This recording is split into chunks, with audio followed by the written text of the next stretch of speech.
morning, Mark. Good morning, Justin. How are you today? I am well. I just had a really good conversation with a friend of mine. Good for you. It was Mark. Mark is my friend. Yes, and we are continuing That's right. the conversation. Not the same conversation, but yes. No, but ironically, we're going to talk about listening. Yes. Which is what you're doing right now, and we're so thankful. Yes. Aren't we, Mark? We are thankful. We're thankful that you're listening. Yes. And if you're not, then you should get on it. There you go. There you go. And I think so much of that is even what we do, even between us. It's not just about who's on the other side. I think when we desire to connect with people and convey how I see it, listening is so important. Yeah.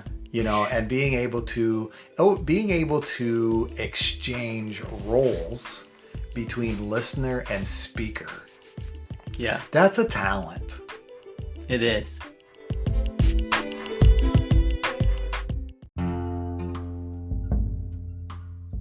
Welcome to How I See It with me, Mark Pratt, and Justin Sternberg. This is a podcast that works to counter cultural polarization through thoughtful conversations. I think about I listen to our episodes. I have to for editing or whatever, and I enjoy it. It's one of my favorite podcasts I listen to. So. oh. No, I really do enjoy it, and mostly I enjoy Mark's side of things because when I hear myself, sometimes it's like the eyes start rolling. You know, that's all right. But one thing I noticed, and then Megan said it because she's listened, to a bunch of them too, and it's like you guys say a lot, like responding to each other.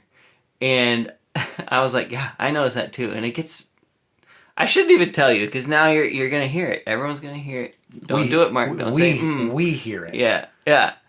And it's not always, it's sometimes, yeah. Well, the point is, what's happening is that we're listening. Mm-hmm. And I'm listening to Mark and I'm going, that's good. Oh, yeah. Oh, yeah. It's like, because I really truly enjoy what you have to say and the listening aspect, and that is compulsory.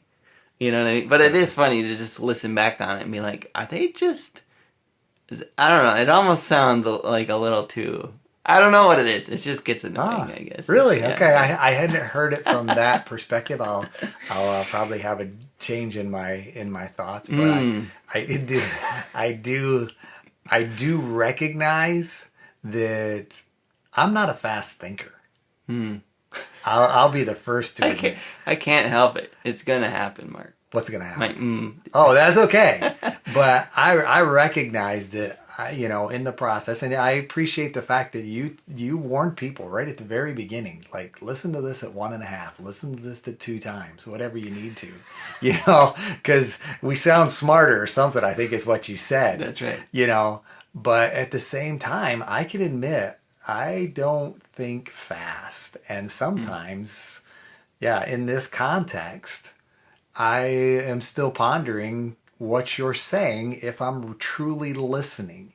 And I think that's what I can admire people who have a talent to be able to hear something, process it, and communicate it in an efficient manner. Because sometimes I'm still looking for the correct word and in response to new information. But I think that's also a part of listening. And I think, in our culture, in a soundbite culture with media and, and editing, everything can sound so concise and fast. And, it's like, we don't even think about it. Mm-hmm. But I think there is something to be said for the aspect of a pace or a slowness that needs to be had to truly listen versus just repeating what I'm thinking Yeah. Because I've already been thinking, and I'm really just holding on to my thought until I get an opportunity to say my thought after your thought.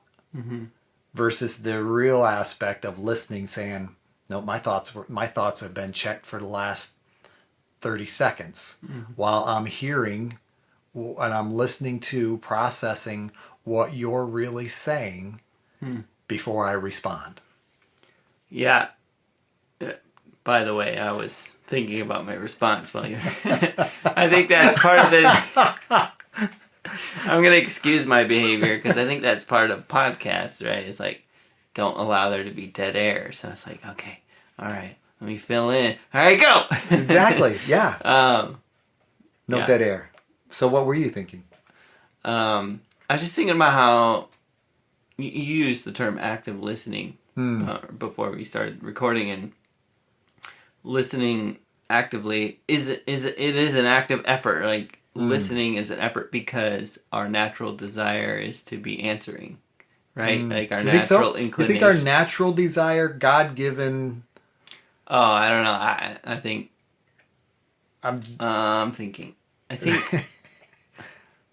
think our natural inclination is to be responding to what's being said, versus like trying to process what they're saying. It's okay. Let me give you back my thoughts. I mean, it's very okay, right. So most of us, if what I'm hearing there is, most of us are uncomfortable with silence. Yes, that's not quite where I was going. Where I was going is more of most of us are just processing the world through our vision, and so when we hear something, we naturally want to say, well, here's how I see it, right? Okay. And so it's, but often what that means is that comes at the expense of truly listening, because we're not listening, we're just re-saying what we just said, in response to what they said or whatever. And there's also an aspect to truly listening where you have to. When we're talking about listening, we're not just talking about the typical kind of conversation. We're talking about listening to understand, right? Sure. I think. And it's this idea that I have to stop my thoughts and hear yours, which is what you were just saying, which, again, takes effort to stop my thoughts just to hear yours. And I think it's conscious. For me, a big part of a good listening experience on my end is to, you said when they stop talking for there to be silence. I think that's an acceptable thing. For me, I think a big part of it is being able to say, okay, let me say what you said. Let me see if I understand what you said and repeat it, right? And I think that's a good way to practice better listening. Sure. Is to hear what someone said and then try and repeat it back to them and say, do I have that right? And they might correct you and they might say, well, I didn't mean that, right. And like that just happened, right? Like, I said, our natural response, inclination is to respond, and you said, well, you mean our God-given whatever, and I said, no, I don't think like that's, you were listening, you repeated what you thought I was saying, Is this what I heard? Yeah. Yeah. But the value of truly listening is the difference between staying in my position or growing and learning and moving, right? And that's a big part of what this podcast is about, is polarization. And, well, you're a Democrat, I'm a Republican, and there's nothing you can say that's going to change my mind. This is this, and this is this, and this is black and white, right? Where truly listening, I think that's a big motive for our podcast, is to say that perspective has value. Sure. But you will never glean that value if your only intention is response or convince or prove that you're right. You know what I mean? Yeah. It requires a setting down of myself and just an embracing and listening and taking in and hearing it without propping up judgment. You know what I mean? So as you think about that, I'm thinking about it, what are some obstacles that we face when it comes to really listening. I hear the polarization, but I'm thinking about it in a context of, you know, family dynamics. You know, what leads to that point where we just shut someone out because we don't want to hear it. And I respect the fact that hearing something is different than listening to someone. But I guess I'm thinking about it from speaking to someone, you know, who is in the midst of a circumstance and they're saying, you know what, I don't really want to listen. I don't want to do that. Well, I feel like you just hit the nail on the head when you said, I don't want to hear it. Sure.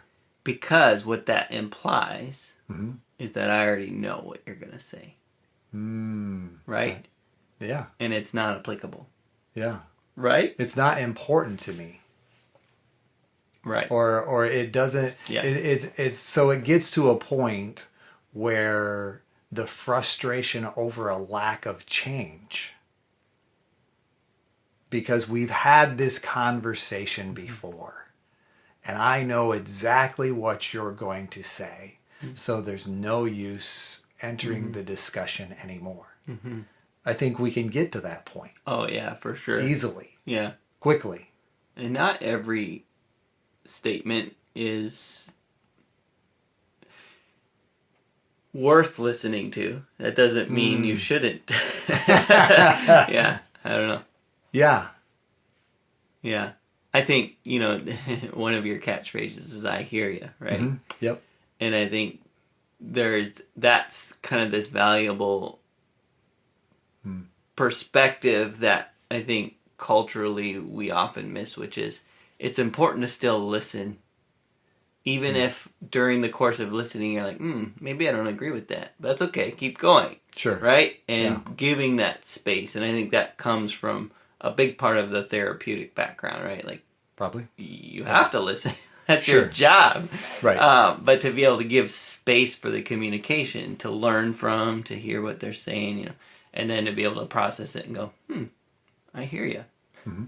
Which is your way of saying, I'm not sure I'm 100% on board, but you're also not saying, you know, responding with, here's my thing. Right. You're just saying, I hear you, you know.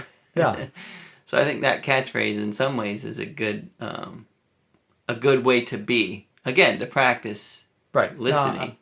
Understood. So next time you're having trouble listening, try on a Markism. Just, I hear you. And then stop talking. Yeah, and I think that is the ability to be able to say, yes, I want to hear still more, because I may not have a full, my opinion isn't necessarily developed at this point. And I think that's a positive dynamic when it comes to listening as well, to where we can basically say, okay, I'm open to your opinion. As we've talked about it, you know, before, having a open-minded viewpoint. Yeah. I think that's helpful where our listening is concerned. And so if we're coming away from Markisms, what keeps Justin from being able to listen at times? Or how, in that balance, if you will?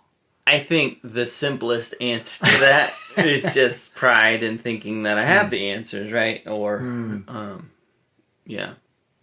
And so for me, it's just an ongoing battle and or effort to say, maybe you don't know it all.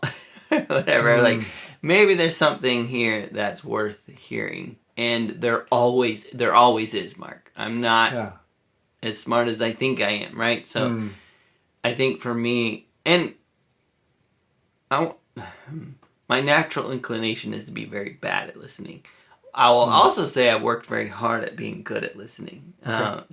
So there's a dichotomy there. Like, there are sometimes I'm really bad and I fail, and there are other times that I'm doing what I practiced and I'm good at it. You know, I would say because I put the effort in.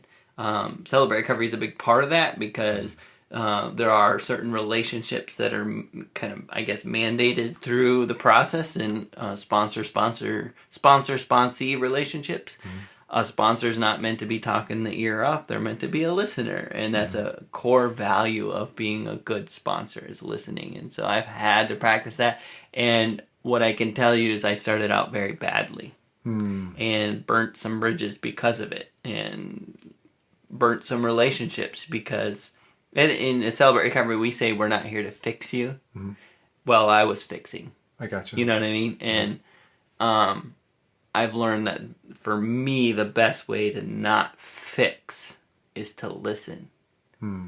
Because when I can listen and I shut up and I stop the voices to say, oh, I got just the thing for you, and I listen, I'm able to go, oh, yeah, that's really hard, actually. I didn't really think about that until you said that. Sure. And when you said that, it all started to click for me why that's so hard for you. And I was going to say this, and I just don't think it's that simple. And I've had that exact conversation so many times. Sure. And the non-practice Justin would have just said the thing. And it would have been trite and useless to them. And next conversation would have been like, I don't want to hear that. Right? Sure. That same kind of thing of like, you've said that before, it's not helpful. Yeah. I don't know. So I think part of it is practice. Part of it is learning through failing. And because here's the thing. If you don't listen, you're not going to have good relationships. No doubt. I think that's a core piece to having good relationships, is having the ability to listen. What do you think? I'm thinking, even as I'm listening, you describe that dynamic of fixing, and I think so much of the listening is the difference between me knowing, or you knowing me, versus me knowing you. And when I am listening, that conveys my desire to know you versus you knowing what I know. When I'm talking, that's what I know. But I think when we're able to sit back and listen, like you're describing, it's a desire to know. And I think it is arrogance on our part when we shorten that moment of listening to 5-10 minutes and we got it all figured out. You follow me? Because some of this stuff is days and weeks and lifetimes of communication to be able to know someone to the depth of good relationship. And I dare say that length of time to understanding is directly proportional to how similar or dissimilar you are to somebody. So let me explain. No idea. If I'm going to talk to, I don't know, let's say a lesbian black woman, okay, who grew up in the Bronx. Sure. Her way of life and culture and everything is so completely different from me that it's going to take me, should take me a long time of listening. Yes. Right? Like, I want to understand before I speak to it, right? Whatever the thing is, right? Yeah. Like, I don't know why we're in the same room talking. I don't know what the thing is, but the point is that time is directly proportional to how similar or dissimilar I am to someone. I think what happens, though, is the less similar we are, the more we think we have them summarized. Sure. Because we know that trope. You're that. And we just short circuit the learning and the listening. Or can, like, I think it's a tendency, right? Especially if we're not in the room with the person having a real conversation. It's easy to say, oh, I know that person, and I don't, Or the fact that we know characteristics about that person, female, black, Bronx, whatever, we have the trappings of our own thoughts, stereotypes, if you will, that go along with all of those. Right. And we have to be able to sit back and say, okay, that's not that person. This person is right here, right now, And in order for me to know them, I have to be able to just listen. And I think, it's a practice, as you're saying. It's a learning that comes with time to be able to do it well. And I do think at times, our discomfort with difference, with silence, with that process does impact our ability to do it well.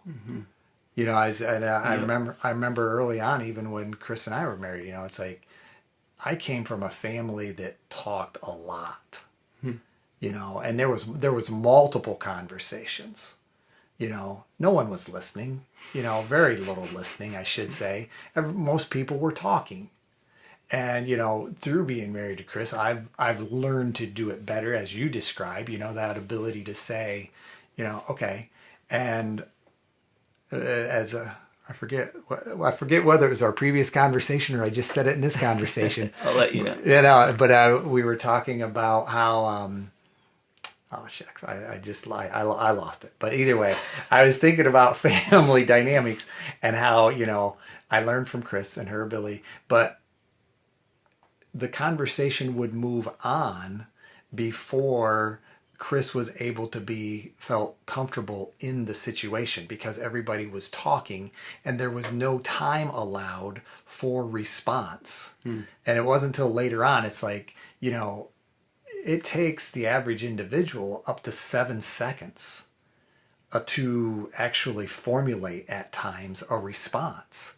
And I was thinking about it in that context. Sometimes we're just so uncomfortable with the silence that we can't necessarily sit with someone that long to be able to allow them to process. But that's what some people need in order to even engage a process. And I think, that's a good awareness that I gained from Chris, is to the point of being able to say, okay, she's not ignoring me. She's not being stubborn. She's just honestly giving me her best. And she's willing to take time to formulate that so that I know that. And, I still had lost the part of it that I was going to say about my family dynamic, but the 3 conversations at once, it took me a long time to get to that point where I was able to actually zone in on one conversation versus maintaining the ability to hear 3 different conversations at the same time. Yeah. And that was something that I had to relearn the way I grew up.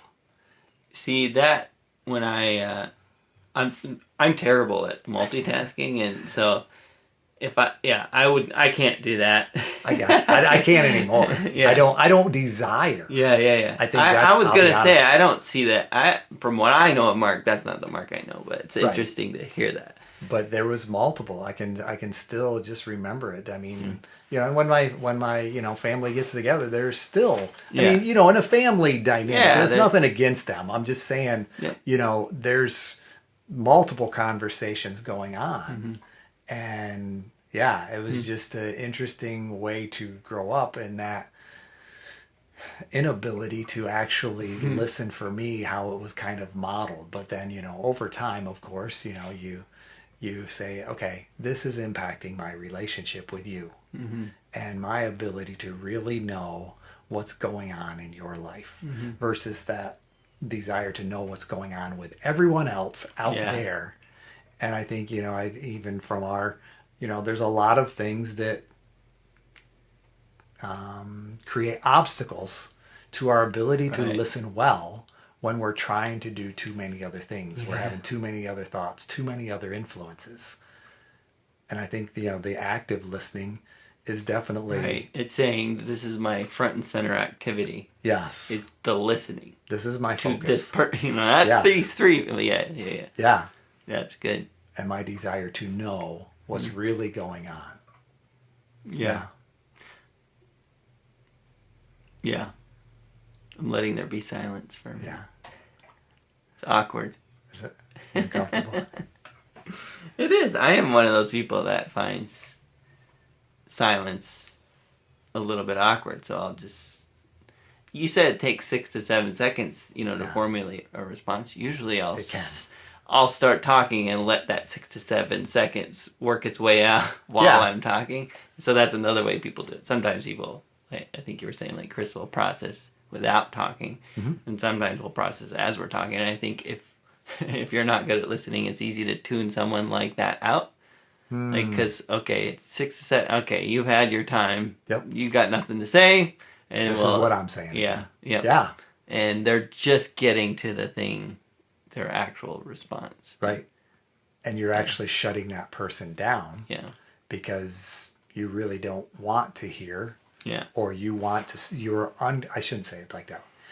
Your own discomfort is causing you to speak again before you're able to actually listen to someone's response. Yeah. I think discomfort is a motive. I really think the primary motive is just that I really do think what I have to say is that important, is that good. And by I mean most people. I do. I think it's just our natural inclination to think, what you're saying is good, but just wait till you hear this. Yeah. I think that's who we are, most of us, And listening... Most of what we're talking about right now is selling the benefit to us as the listener. Like that, I think that's the thing that we miss is the benefits gained from truly listening. And I think some of the benefits from a receiving end of that, the benefits you're granting are maybe more obvious, right? Like you're showing someone that you care or whatever. But I don't think it should be understated. I think the benefits that you're granting by truly listening are so valuable. It is the difference between an acquaintance and a friend, right? To be able to grant that opportunity. It's the difference between someone acknowledging you as someone that they trust and confide in and think of you as one of their people or not, And in some cases, you can use that to your benefit. Right? Yeah. Like maybe you don't want to be in there, be that person for them, and say, "No, I don't know. That's a stretch to say don't listen if you don't want to be their friend or whatever." Yeah. I'm not saying that. I mean, I did just say that. I don't really mean that. I guess I'm just saying the best way to improve any relationship is to truly listen. And that includes relationships with people you don't like, you don't care for, you don't think like they're in a demographic you don't agree with. You know what I mean? I do, and I'm thinking about the best way as you describe it. How do you personally initiate that? How do you that opportunity? I mean, I understand we have coworkers, people we come in contact with on a routine basis, but I'm thinking about, family dynamics, people that I haven't talked with in a while, not talked with, but, if I'm not talking with them, I'm not having the opportunity to listen to them. And I'm thinking about it. How do you go about initiating that interaction that says, I want to get to know you? Does that make sense? Yes. In that context? Yeah. A big part of my thing is simply age. Kind of the experience that comes with age, where I want to say for all of my 20s, I wasn't doing that. I was looking for anyone to listen, because I had all the good stuff to say, and you had an abundance, yes, to share. Yes. Gotcha. And I really thought it was just about opportunity. Like as long as I had the opportunity, then people would listen. It would be, and I would say there was a great transition. When you were saying people would listen. Yes. Yes. There was a transition. I'm going to call this early mid-30s. Okay. Where I started my perception improved. To where I said, oh, people aren't listening. Even when I have opportunity, because I thought it was just a lack of opportunity. I'm just 20-something. No one wants to listen to me, so I don't have the right opportunities, right? Sure. Once I started gaining those opportunities, recognize, oh, actually, people don't want to hear what I have to say, because we're all in the same boat. We all want everyone else to hear what we have to say. And I started to be able to, I guess, perceive as you have a conversation that that person's not really listening. They're waiting to answer, right? Sure. That transition got me to a point where I was like, well, what's the point of anything, right? But that wasn't the end. The next thing of my learning was going, oh, let's give that person what they want. Like, there's an opportunity here to encourage that person and, like, actually listen to what they're saying. Oh, cool. So you rebuilt that engine. Wow. You know, like, oh, big tires. Cool. You know, whatever the thing is. Like, tell me more. Where do you get those tires? Like, what made you decide that you liked working on cars in the first place? And, oh, wow, that's cool. You had that relationship with your father. And, you know, like, you can go from... You know, you ever heard of the Me Monster? No, but yeah. Google I get the idea. Me Monster. I think it's Me Monster.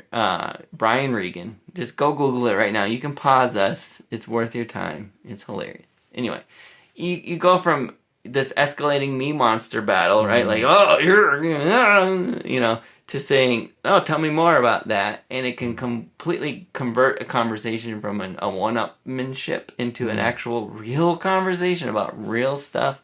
And I found that was really fun.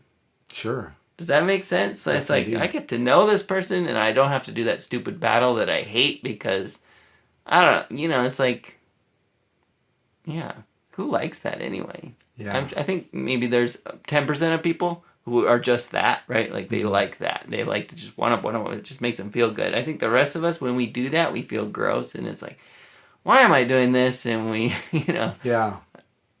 No, it's interesting that you. I'm still even thinking now, after you're sharing there. I think everybody has a desire to be heard, but I'm still wrestling with everybody having a desire to say or speak.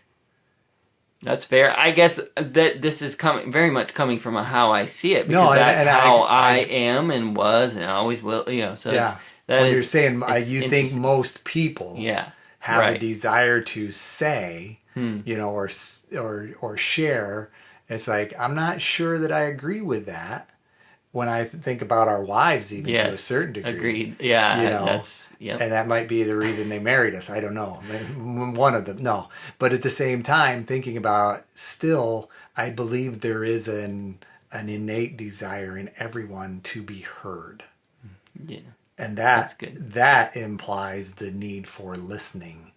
You know, to where someone can actually feel known by me shutting my mouth and just sitting for a moment and absorbing versus that talking. Yeah, and the thing is too, like you said, everyone has the desire to be heard, which means there are opportunities for wholesome conversations with every single person, because even those people who don't have a desire to say do have a desire to be heard. And so you can, a great way to practice listening is to find someone who's quiet and just ask them questions, right? Like, practice listening and say, oh, well, where'd you learn that? You know, give them space to you know, and of course some people, you know, just like, they're not there for it, and just, you know, move on or whatever. But I think that's a great or, you know, in the case of the Me Monster, someone who really likes to talk, like, give them that, just keep feeding them lines, see where the conversation goes, and then see if you can veer it into a real place instead of how much money they have or how big their house is or what, you know what I mean? Like, transitioning into real things. Good ways to practice listening, maybe. I don't know. Yeah. Who has, when you think of who has listened to you well, what what is that I characteristic? will say Mark Pratt is a very You can go someplace else, but I'm thinking of it from that context of what for you helps you recognize that someone is listening. What's been modeled for you? I think the answer to that is maybe too complex to summarize too easily, because I do think people exhibit listening differently. Okay. Is that fair? Yeah, but Some people will engage, look you right in the eyes and like nod their head up and down. Others will look into the stars, and like it might not seem like they're listening, but they're truly processing. And I think what tells me somebody's listening is how they respond. Yeah. I think that part's simple, right? To say, let's see how they respond to what I just said. Okay, now I know they weren't listening and that they were simply looking to respond. And then in my experience, understanding what a conversation's going to be is pretty easy to assess within the first two, back and forth, right? It's like, okay, I understand now. This is going to be about your car. And all right, let's do this. I can do this. That's fine. Sure. Now I know, Right. Every once, and then there are certain people where you'll hear from their response. Oh, they want to know about what I think about this. And I think sometimes I'll enter those tentatively. Like, there's a little opening here, but it's not what 20-something would have thought it was. It's like, oh, now you're going to get the book of wisdom, or whatever. But it's an opportunity that I can see where it goes. And I think sometimes, too, there's been many times where there was that opening. I had this conversation. I had said a few things, and then it turned off. And you could see it visibly. You could see it whatever. And for me, those were good context clues to shut up or reverse it, or sometimes it's just about time. Like you could see someone shift in their seat, and it's they might have to get to work. Yeah. You know what I mean? Yeah. And I don't know. I forget what you even asked. I was asking how it's been modeled. How it's been modeled. People that have listened. Again, I think responding in a way that says, "I heard what you just said." Yeah. And a repetition of what was said, or a rephrasing, or a kind of a summary, is always a great way to see it. I also think not cutting someone off is the best way to say I'm listening. Yeah. Give them the room, Yeah. Which I cut you off all the time. It's all good. I was thinking about it even as, as I think about people who have listened to me, role models, that kind of thing. I think there was a sense that maybe leading the conversation isn't the right way, but yet there was a desire to know that allowed that person conveyed to me the desire to know, so it allowed me to speak in such a way that I knew I was leading the conversation. Does that make sense? In the context that I was able to say whatever I needed to say in that moment, in response to their inquiry or whatever, and they would go with me there. Tell me more about that. Yeah. Help me understand that. What was that like? You follow me? And and in that moment, I'm actually they're conveying to me that you're leading this conversation. We're heading in the direction of me knowing you, and for that, you have to be able to decide. And you get to decide that to whatever degree you want to decide that. If you want to go further and we get to know each other at a deep level, well, I'll ask deeper conversations. But if your response says, I'm not sure I want to share that with you, it's not that and if they're listening, they're able to say, okay, I apologize. I didn't mean to, it was just a desire to know you. And I apologize, if you're uncomfortable with that question. But at the same time, if they can say, yeah, my childhood, I can still, hear my parents arguing, that kind of thing. And you're able to say, wow, what was that like for you? 10 years old, and you're, in your bedroom just waiting for the, things to hit the fan. And then they say, yeah, that was tough. Then I think that's how we can convey when we're not having to lead it, but we're actually following someone, then we're able to listen. I think that's what's been modeled for me is, yeah, I want to hear. So at the same time, I'm going to actively listen, but that invites you to take ownership or actively speak in truth if you desire to be known. Yeah. Because I think knowing and being known can be reciprocal. Yeah. And just because someone may not, and I think we can always listen, don't get me wrong, but I think there is a point where sometimes people are uncomfortable to what degree they want to be known. Right. And I think that's important for us to be aware of as well. Which takes listening. Yes. Yeah. Yes. So I really was not trying to blow smoke. If you get a chance to meet Mark and talk to him, you should. And just have a good conversation with him because he will listen to you. And he's very good at it. And so the reason I'm saying that is I would love to know how. Like, was this a natural inclination? Was this you know how sometimes you learn from the negative patterns in your family and you go the opposite? Was it that? Was there tools in your education for learning family counseling and therapy that you have adopted it to be? Like, I would love to know your perspective on that. I would say it's a combination of all three. Here again, I grew up, my families, they interacted, but yet there was something about my mom. I mean, she was a counselor before I was. Now, granted, in the whole scheme of things, I think she grew up in that same, I know she grew up in that same system that was uncomfortable with silence.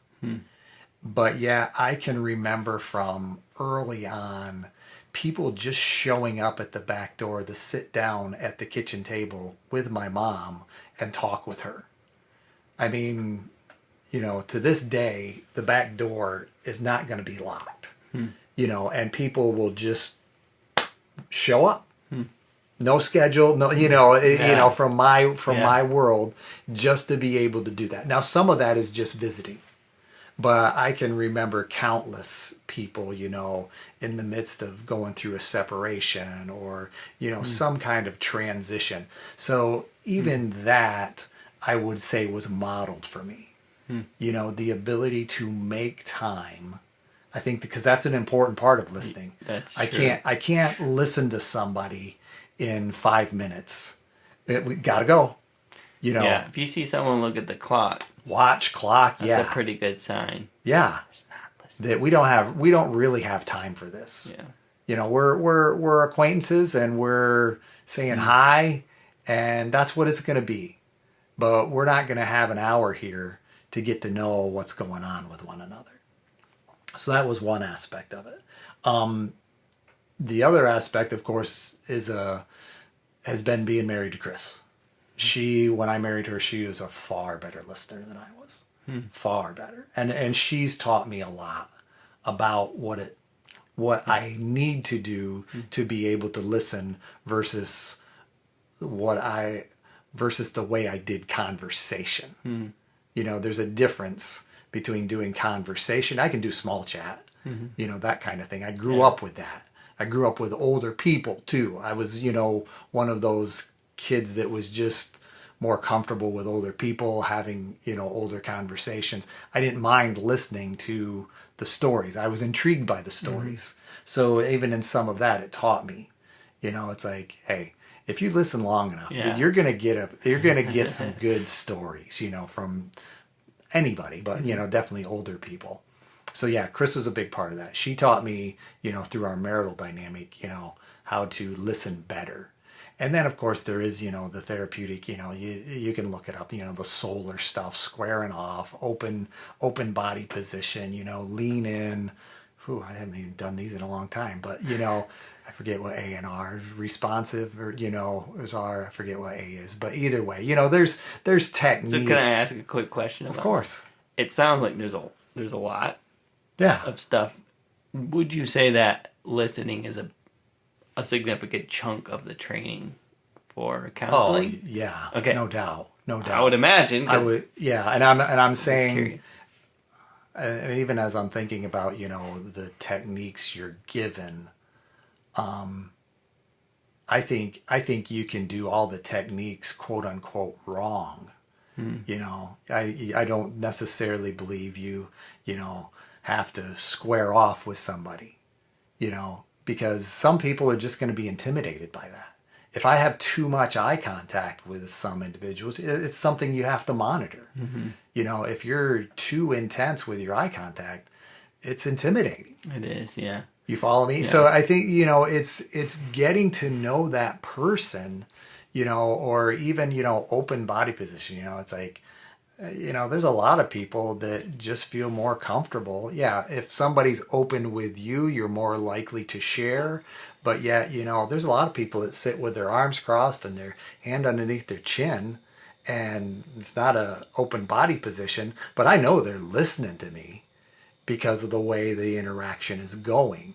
And I think that can be conveyed as well, to where there's techniques that we can learn, but I think, as you shared, so much more of it is, number one, listening, and number two, and this is here again, this was probably more Chris, she's better at asking questions than I am. I can verify Chris is a great listener. I love chatting with her. Sure. It's like you feel like, yeah, that's she's cool. right. Yeah. She's right But there. you both, that's how I feel about you both. So Wow.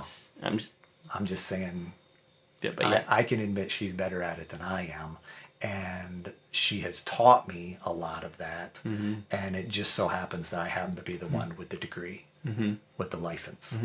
But like you say, that's probably one of my, that's one of my passions, is being able to listen, to people with Chris, because in my world, I have to separate that at times, confidentiality and so forth. But if I get to interact, like you're saying, you enjoy spending time with us, and I recognize it's because you're spending more time with Chris than just me. But yeah, it's in that context of being able to say, yeah, this can just be an open forum of conversation, and we don't have any secrets that we have to keep. Because that was a difficult part of my transition, is, everything we shared before, people we'd listened to before, we typically did that as a couple. Now I'm listening to people on a separate, and, it's not that we can't do that, but at the same time, it was an awkward thing to be able to say, okay, yeah, I have all these people that I'm listening to, and I can't share any of that with you. I remember her talking about it in our podcast with the wives too. Yes. How that was a difficult, interesting transition. Yeah. Of like, yeah. And then in addition, I would also say, and it's probably somewhat Chris too, but the kids. Because I think, it's one thing to listen to someone as a peer, kind of in a same level interaction, but and I will say, even my experience with intensive in-home, I like kids, and I enjoy, even to this day, say teenagers, say adolescent to some people, and it's like, ooh, they get the heebie-jeebies type thing, but that's not my experience. It's just, because I think they're doing everything just the way they're designed to do it, and yes, if you need to have someone convey respect to you in order for you to listen to them, that's your issue. That's not their issue. You follow me? That's good, yeah. because I think, and I think I feel like that could be the synopsis right there. but I do, well, and that's where I was good. coming back to. I think that comes back to pride, Yeah. because you have to be able to listen to me, and I got the solution. You're just immature and you don't know. And it's like, no, you haven't listened long enough. And the reality of it is there's not relationship enough there yet for you to go to that reaction. Mm-hmm. You have to be able to say, okay, I check my identity at the door, and I will let's be authentic and let's really talk about what's going on. And if you don't know what's going on, that's still okay too. Mm-hmm. So talk with me about, the questions you have. What are your thoughts on that? What happened? Because that's what I want to know. Because I'm happy to talk it through. And as you talk it through, you hear it come off your lips. You're able to process that in a way that you can't in your own mind. I mean, that's where, the from my perspective, it's not, this is to your fixing. It's not nearly so much what I have to offer as a solution as much as it is you hearing yourself say it audibly in such a way that says, oh, that's what I'm thinking? I'm not sure I agree with that. Does that make sense? Yeah, I think it's worth re-saying. I'll re-say it, or you can re-say it. Go right ahead. What did you hear? What I heard is how important it is. I think one of the most important parts of listening is giving the opportunity for someone to say what they're thinking. Sure. And allow them to hear what they're thinking. Yes. And to process it through. And how much they can gain simply by saying what they're thinking. And, I mean, there's been so many times where I've said what I thought to you or to anyone and just said, but I don't really agree with what I think. Yeah. That's insight. Because it's that part where I've had this rumination, if you will, in the back of my mind that this is the way it is. But then when I communicate that out loud, I put those sound waves out there, something about that says, I'm not sure I agree with that. And that may need to change. I may need to challenge that thought. And I think that's the power, and I think that's where we bring this topic up. That's the power of listening. Yes. Because if I'm just trying to fix someone. Yeah. And I'd be remiss if I didn't talk about the way Celebrate Recovery does groups. Because it's so cool. Essentially, we have guidelines that we read at the beginning of every open share group, which is just kind of our support kind of opportunities on Friday nights, and then our step study groups, which are the 12 steps going through the process. And one of those, there's a couple tenets, but one is that only one person talks at a time. There isn't like a conversational aspect to it, and I think sometimes people get like it takes them a little off.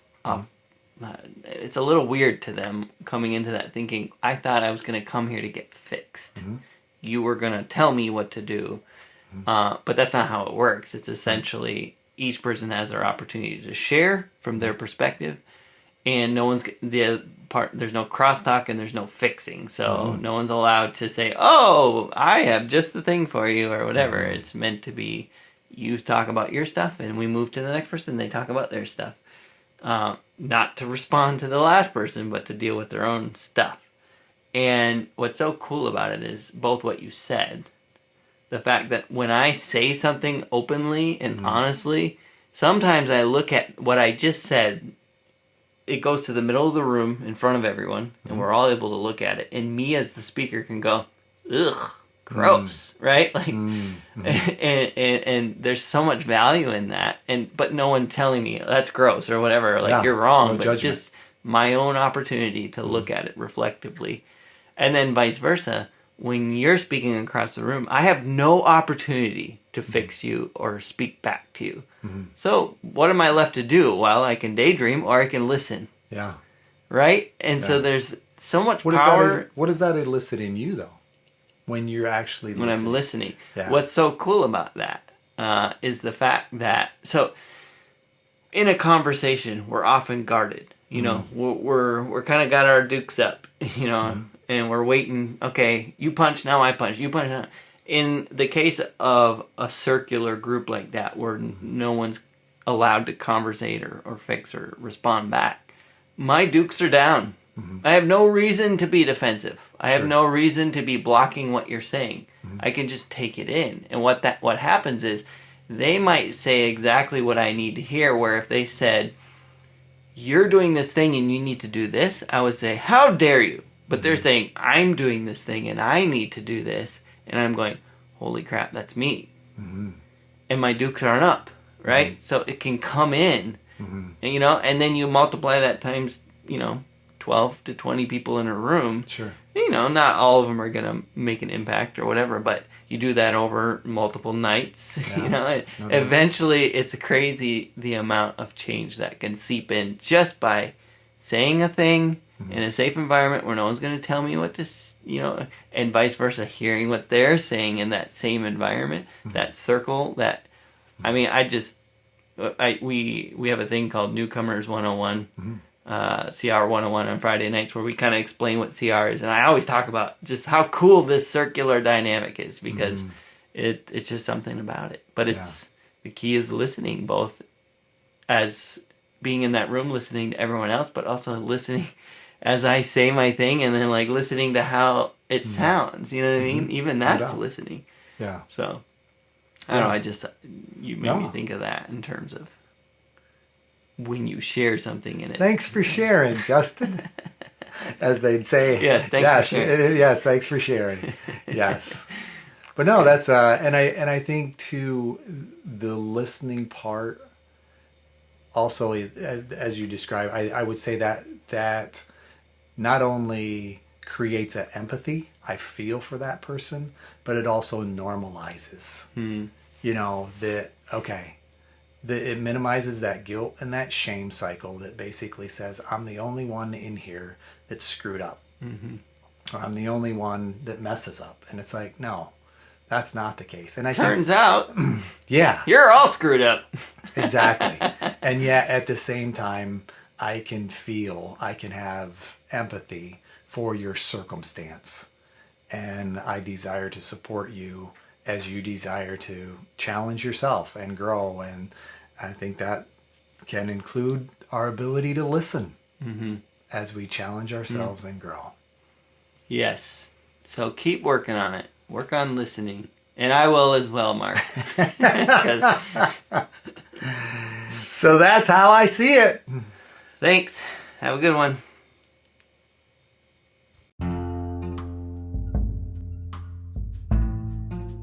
Hey, thank you for listening to our podcast. If you like how I see it, please do all the things that podcasts tell you to do. Subscribe, rate, review, follow us, and or talk nicely about us on social media. If you want to reach out, the email is us@howiseeit.click. Yep, I said .click, as in .click. Please tell your friends about this show, and we'll see you on the next one.